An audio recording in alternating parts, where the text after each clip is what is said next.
Tell me when will I see you smile again? Cause I know I messed up, baby. Hey. And I know you're fed up. Sure. Yeah, that's that boy. That don't work. Yo, I was just auditioning for BBD. They going back out on tour with the success of New Edition, BET. We got Rick, Ron, Mike, BBD on the show. Give it up for him. Let's go. See him. Whole BBD. Now, I want to get right into it because I obviously one of the first tapes I ever had was the Cool It Now tape, the New Edition, the blue cover with the yellow right. I had that and Michael Jackson Thriller and my Sony Walkman at the same damn time. It was going hard. Yeah.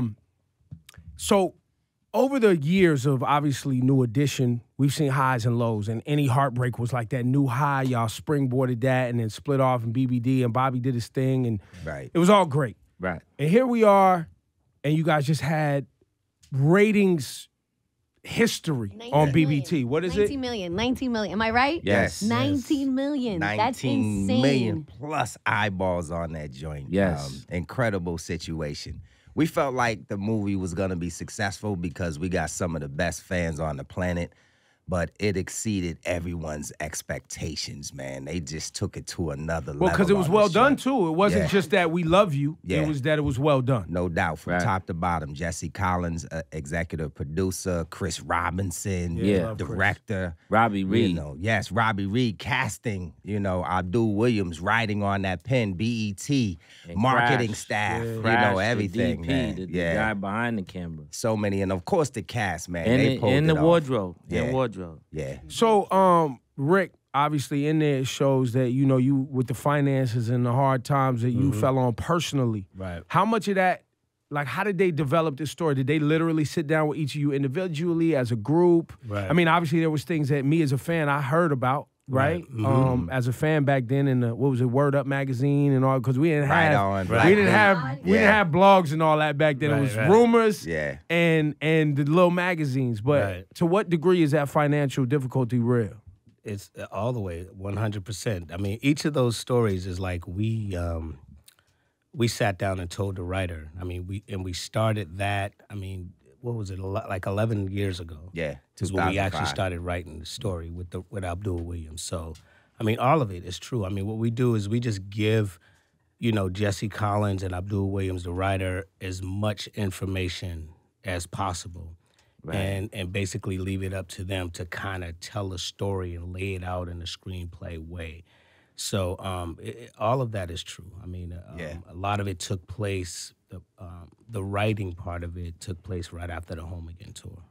Well, behind the scenes, before we started the interview, you talked about stuff that didn't make it, and you had a grin. So I'm just curious to know, what were some of the pieces that were left out? Well, because the way they was moving, Lord, you couldn't really see like the beginning and how it might have got to that scene because they had to keep moving the story. Like, the stuff with us and Ralph, there's a little bit more to that, the stuff with us and Bob, the fighting. You didn't really get to see what led up to the fights. You just seen the fights because it was good for the storyline. But those things, I think, trimming that was still good because it just kept moving and moving. And maybe one day when we do the book, we could put the backstories to some of the stuff that you saw. So there will be a book. Well, I think it's going to be a whole bunch of stuff, Ebro. I mean, at this point, there's so many things in front of us that are going to be done this week to just ensure and lock in so that the redemption of the movie is handled. We could deal with 33 years of redemption in 5 days. Can you elaborate on that? Well, we could deal with meaning the music, money that wasn't made. Or money that was generated that wasn't passed to us. Okay. Music stuff, touring stuff, merchandising stuff, licensing stuff, all of those things that started out of our control and then over the years just trying to work the right situations. Wow. A lot of people are understanding the value in the net worth of the group. And this week, we're honoring everybody. We're not taking no one's call. If it makes sense and it's not diluting from the brand, we're adding it in because we're going, we're going to go do what we do best. Just like the movie. It was entertaining because you saw stuff off stage. Everyone knew what we do on stage. You've been to the tour, you could look at YouTube. But after all of that heart-wrenching stuff, we ended with what we do best, man. We just entertainers. Yeah. Mike, you did the scene where Boys and Men get you to wait for them and on the bus and that whole thing. Right. That was facts. Yeah, they just changed some of the scenes because of the location. That really happened backstage in Powerhouse in Philly. And it was a little bit more people, but due to the movie and the shooting, a lot of things that might have took place in the restaurant took place in a hotel. If it wasn't a hotel, they moved it to so they kind of moved it around according to the shooting. But in terms of the moment, the moment was definitely there. And then, for you with the Biv 10 Records was how you rolled out. It was really Biv Entertainment. Biv Entertainment, right. Yeah. Mm-hmm. And you had Boys II Men, you had ABC. Yeah. And that, Boys II Men, obviously, they still tour. Right. But you were a part of that whole business from beginning to end. And I tell everybody all the time, when I met these kids, man, we went into a partnership deal because I didn't know structure. And Gerald Busby, the guy in the movie, he gave me a production deal, and I didn't want to dictate to them like, give me 80%, I'll give y'all 20. So we started to do a business, Ebro, where I just said, to be fair, we'll just be 50-50 partners. So because of that situation, we never had an opportunity or disagreement to have to look at each other's books. So you treated them, and that was my next question, you made sure that they had the respect that New Edition didn't get. In the beginning. And then because of what we went through, I told them, if I create this relationship, I already know the downfall where this is going to go wrong. We're going to make money, and y'all going to flip because you've never tasted this. So I said, to ensure I don't get public embarrassment, there's a white dude named Harry Anger, who is the CFO of Motown. I said, what you're going to do with this money is you're going to take their 50% and send it to John Dukakis, and you're going to take my 50% and send it to Bill Harper at Gelfand, Rennet, and Feldman. They'll never come publicly embarrass me about paper because they already know I never signed a check to pay them. Motown always paid them, and therefore there's never been a lawsuit between Boys II Men and myself. Should there have been? Never. There's no way to sue if there's no mishandling. And it was a misconception because, 50 came with the How to Rob. The problem with them was we had a production deal and a publishing deal, and it was the same thing. And they was like, well, Mike, man, you don't really write the joints, man. You getting 50 on the publishing, 50 on the production. I said, you know what? I marketed your music. I earned this money, right. But I understand. So after the first album on the fourth single, I gave them back their publishing without an attorney. And I said, but I'm going to keep the production because my mama got to live. So they understood that. So they got what they did best. They were great songwriters. And therefore, those were the only two gray areas. And it made me feel good because I'm, 21, 22, I'm wheeling and dealing. And it makes me feel good because artists today, man, with social media, they don't have a problem shitting on somebody. That's right. They don't have a problem saying, yo, he took my shit and he did me wrong. They was over at the other building talking, and they threw the question, yo, so was Mike like Pebbles? And I love Pebbles to death, but they only got that from her perception of the movie. And it made me feel good when all three of them said, hell nah, he ain't do us like that. I love him to death. During that time, were there any other groups that you came across that you passed on it and ended up being successful? I had a conversation with Dalvin and Devontae at on Fairfax. What's the studio on Fairfax, bro? Larrabee, yeah. And they were going through something. What year was this you talking about? This is 90s. This is Boys II Men, Jodeci, that whole thing. And they were asking me, will I peek in and put my head and ears on it? And the guy, Mr. Telephone Man, the big guy in the video, he was Boys II Men's guardian. And he said to me, Mike, just, think about what you're doing because these two groups are at a space now where they're both positioning themselves. And I know you think you can be the man, but let them do the business they've been doing and you do the business you're doing and just keep things separate. And I really wanted it because even though Boys II Men were selling records, my choice of music in my car ride and in my crib and with my girl at the time was Forever My Lady, Come Talk to Me. Like, I loved that. And then I just always had a really good relationship with KC. You know, he always sat and talked to me. But I wanted to get in on that business because I've never seen a group like them before. You know, but it didn't happen, and I'm just proud of them because those two groups actually are the extension of the New Edition Guy era. They ushered in the 90s, and they're like the Muhammad Ali, the Hagler Hearns of their generation. Now, Ronnie, people's passing around a Remax flyer, which you selling real estate. Yeah. As if as you get older in life, you're not supposed to transition into other endeavors. Right. So is Ronnie's money good? Is the family taken care of post New Edition, post Yes, indeed. Family's taken care of, man. And people don't understand that the one main thing that the billionaires of the world have in common is real estate. You know, owning a home, of course, is one thing, but the leases, you know, for their operations, you know, owning the buildings and the skyscrapers that they handle business out of, that's real estate right there. And it's the thing that makes the economy go around. You understand what happened in 2008. Everybody lost their ass, basically. Right. Ultimately, you know, and that was from the top down, you know, so it affects everything. And for me, I had a love as a kid before New Edition blew up, you know. In high school, I took some architectural design courses and some drafting joints. And I loved it at that time, but I wasn't able to develop into it because, boom, we blew and we were riding us, you know, doing our thing. So there was a lull in New Edition and Bell Biv DeVoe right around 1998, 99. No New Edition, no BBD. And I'm like, damn, you know, what's Ron DeVoe gonna be known for? And I'm living in California at the time, and I felt like I hit the glass ceiling out there. I need something new, fresh. Let me move to Atlanta. Myself, my uncle, my cousin Mike, my uncle's best friend Jason, you know, moved down from Boston. We had the bachelor pad right there in Atlanta. It's like fresh new energy, you know, the black Mecca. Yeah. And, you know, my thing is, okay, I got a little bit of paper in my pocket, you know, and let me figure out what I can do. And let me go snatch up a couple little, you know, multi-level properties, you know, and see what I could do on the investing side. Ran into a real estate agent named Mary Gill, who's my mentor to this day. No relation to Johnny Gill. No relation to Johnny Gill. Right. And, you know, she was like, took me around to a couple different properties. We ended up snatching up a couple. But as I was talking to her, she was saying, you know, you can have the access yourself, right, to all of this stuff that I have in a matter of a month's time. You know, and at that particular time, I'm thinking like, damn, like, what can I do?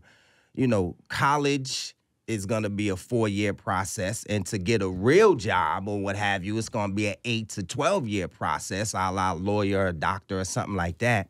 She said in a month's time, you can have a real estate license. I said, what? She said, yes, on top of that, it's only going to cost you $1,000 to $1,500 to walk through this process. And I'm like, what? So boom, you know, a month and a half later, I got my real estate license. I jump in with Remax. We formed the Devoe team. You know, I'm selling properties. I'm in my car, you know. It's crazy because people are fans, right? And I'm taking them out, you know, the first couple times. And then eventually the New Edition story comes into play. Yo, I remember that, well, whatever, blase ski, man. But ultimately, I found a love for something that I had a love for before New Edition blew up, man. And it turned into, honestly, my bread and butter. You know, New Edition was that thing. But, man, real estate became the meat and potatoes, and almost New Edition was the gravy before 2008 when things went crazy. But 2002, got my license, man, 4 years at Remax, started my own company in 2006. And where's it at now? It's crazy. Yeah, still got my own company, Devoe Real Estate. You know, we went from 60 residential agents, and I merged with a buddy of mine that had 18 commercial agents, and we getting ready to duplicate this blueprint across the country before 2008. You about to expand. I had a company, man. We assemble property right across from the Georgia Aquarium. We getting ready to put a Hard Rock hotel, so we changing the skyline of Atlanta. But then 2008, you already know what time it is. Slow down. So we kicking and screaming through the process, and real estate is definitely back where it needs to be. And from 60, you know, on top of 18. back down to now we at 11, 12 agents. And the rebuild starts rebuilding, now. Yes. Right. Ricky, you, other than the touring and the group and things like that, what's Ricky working on these days? That's it. Touring in the group. You like to keep it simple. Very simple. That's it. You still living in Los Angeles? Yes. And BBD's going back out, Biv. Like you guys going back out, new editions going back out? Right now, we just dropped our album Friday, man, and it jumped up at #2 on iTunes on the R&B charts in 1 hour. And they only put a certain amount of physical copies. The digital thing kicked in, and then it jumped into #6 on the Hot 100. And there's no real big #1 record, so it's just strictly word of mouth in our fan base, and it feels good, man. Yeah, let's play a record off of it right now. New BBD right now. Let's see what it sounds like. Okay. What you want to play? We should play Find a Way. Find a Way? You want to do that? Let's then we're rock going to it. come back with that Poison, too, just for the Throwback Thursday, because that shit... Absolutely. Yo, who owns Poison, man? Who owns that record? Do y'all still eat on that? We eat on it when we perform. We Yeah. didn't write it. Right. And, you know, that's part of the BBD story. Where's Spider-Man and Freeze, bro? In L.A. and Brooklyn. It's still getting bread. Yes. And then there was a lot of samples in the record, too, that I'm sure they had to retroactively come and get that money, too. Man, that means Cool G Rap should be happy. Cool G Rap eating, right? Yes. Yeah. Cool G is always good, and his voice is synonymous with one record when he's ever home. And we love him to death because he did a cameo in the video. Yeah. That's facts. Before I let y'all get out of here, one, I want to appreciate your time. Everybody listening, if you're a BBD fan, you want to hear their new stuff, you can go stream it wherever. You can go copy it wherever. Can I have a question, man? Of course. We could really get into it. Go, let's go. All right, this is from me to you. What I always wanted to ask you was, if you see us and you know we're out here and how long we've been here, what I never understood is how come Bell Biv DeVoe never touched your summer stage? Are y'all ready? No, I want to say Ready. this. I want to say this. Well, because in 2008 was the Bad Boy joint, right? 2008 was the Bad Boy. We still running, right? Don't cut this off. yeah, Wait, yeah. hold on, Keep going, Ebro. Wait. Keep going. 1978. Hold up, Ron, hold on. Okay. I never understood. I don't either. You got an email from me at least 3 summers in a row, and I said, let us get in. And you never let us in. But I got tickets to your show because I support you.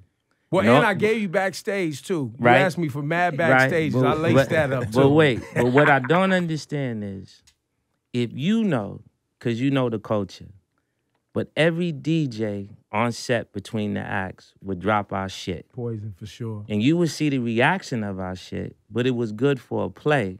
But you personally never let it be you're right. seen live. So y'all ready? Yes, and I'm saying this So to y'all say. ready? I'm saying this to say. How much you gonna cost me, though? Brooks gonna handle that. But I want to say this. I want to say this. Yeah. To me, for us to be friends, always bumping into everywhere, it was disappointing. Really? Yes. I never knew that. Because the way I see you from programming to voice is one of the coldest shifts that we've seen in radio. And your voice and how you resonate and the way you live the culture. Yeah. I would have thought, knowing what we meant to the culture, we could have expressed that excitement No, you're right. together. You're but I'm right. happy the movie's out because you that reached brings a out new now. fire. That brings and a I'm new just fire. saying, Yeah. give us the moment that we both Okay. deserve together. So if y'all want BBD at Summer Jam, we're gonna run the poll right now. I'm probably do it anyway, just because it's gonna be fun. But I want to put the poll up, get the people involved. I thought in 2008 with the Diddy deal, we was working on something. It's totally different. That's no addition. Oh, it was. Yeah, you're right. You're right. This you're is right. You're right. Poison, my nigga. Yeah, that Poison, plays Poison. every summer jam and So has you its ready? own moment. Mike Yes. Bivins with the stick up.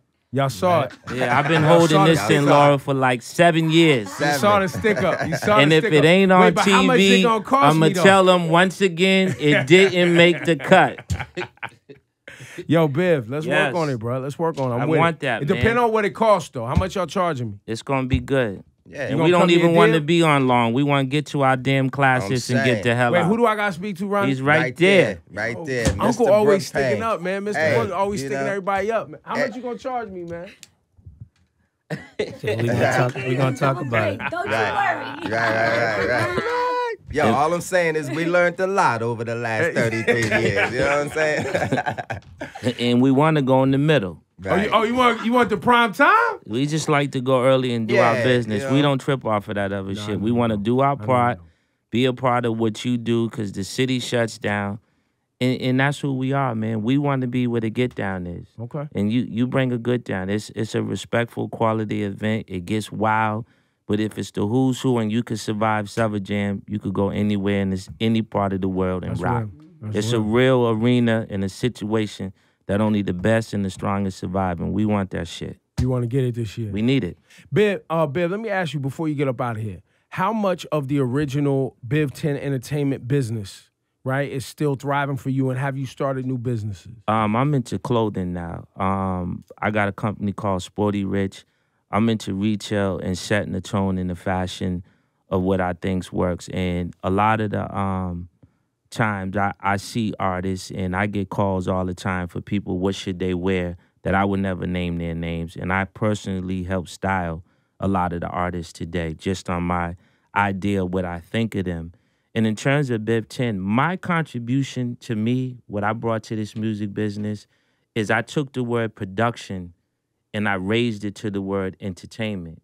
Because when we was getting on Young Guns, they want to give us production deals. That means that's a royalty. That means you're held to the small figure after they make their money. And I said, with the business we're making and the model of the business, we're going to bump it up to the word entertainment, and we're going to move into a 50-50 deal. Because if you're making $11 and I'm your reasoning why you only giving me $2 or $1 against my expenses when you're walking away with $5 and $6 after shipping back goods, this, that, and the third. And me and Gerald Busby set the model for joint ventures, and not one boss from Clive Davis on down agreed, because every young gun in this building, once they knew we was moving from production deals to sharing corporate money, they would have an issue. And y'all really changed that trend. Two things happened after that. L.A. Reid and Babyface's deal got done over. They got $100 million. I have nothing to do with Death Row, but I do know when they went in with Jimmy, they was doing a lot of money. And I heard when Puff left Arista, he got $50 million in the studio and his tapes. We were all eating in the 90s. Everybody got money. Yes. And so what advice for y'all today? Like a lot of young people, they see these stories on television. What happened to TLC? What happened to Do Edition? What happened to this one? What happened to that one? What advice and what leverage does a new artist really have? And how do they manage that? I think going in, the leverage that you have is the amount of blood, sweat, and tears that you put into your craft. You know, for us, 1978, all the way until the light was turned on in 1983, it was 3 hours a day, 5-6 days a week, making sure that we were right for when the opportunity presented itself, you know. So that was our leverage. Boom, when the light turned on, we were prepared. You know, now we sitting there like, you know, for a handout to a certain extent, so we can only expect so much, like Mike said. If I built my career to this point and I put in all this hard work for 10, 20, 30 years, I'm not getting ready to give you everything, especially when you really putting nothing on the table other than your talent, right? So you're going to have to pay your dues. So ultimately, be willing to ride and persevere and dedicate yourself to your craft.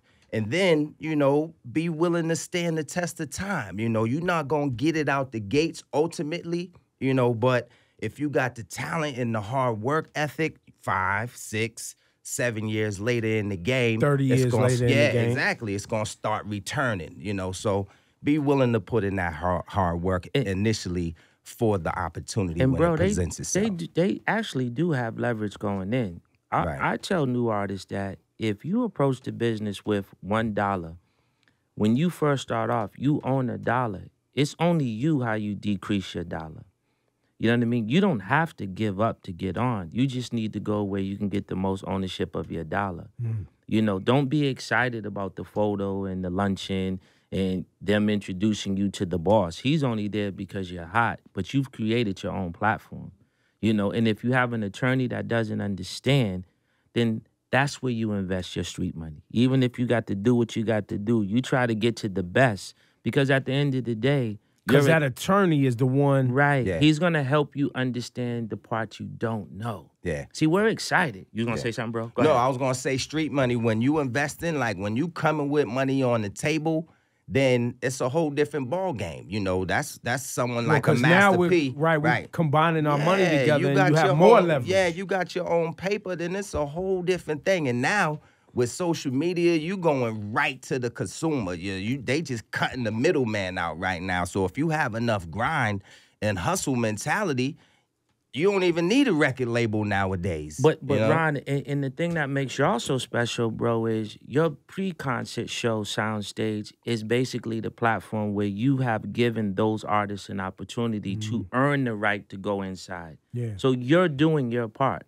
Well, and Who's Next every month? We had a monthly joint that we do. The club. What's that? The SOBs, right? Yeah. All of those things, bro, are so important because these kids coming out of Brooklyn, these kids coming up out of Harlem, this, that, and the third, anyone in the tri-state area, they're all listening.